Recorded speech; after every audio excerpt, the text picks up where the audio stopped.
My name's Rob Kyle. I started doing the 8-week carpentry course and then finished up doing a week of plastering. I did outdoor instructing for a while, and then I decided to move into the trades later on in life.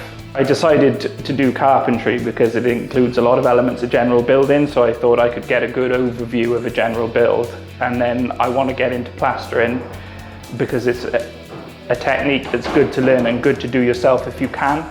I needed to do a lot of training in as short a space of time as I possibly could. And they were the best option to do that.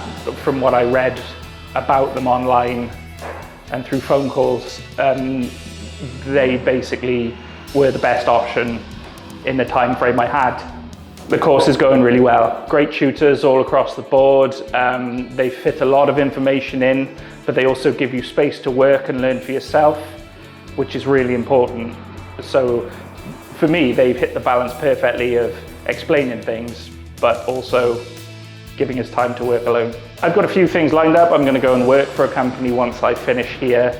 I've worked in labouring and building before, so this is the next step, really taking me on to hopefully a bit better money and a bit better kind of progression. So I've got the next company I go to will be that. I would 100% recommend Access Training.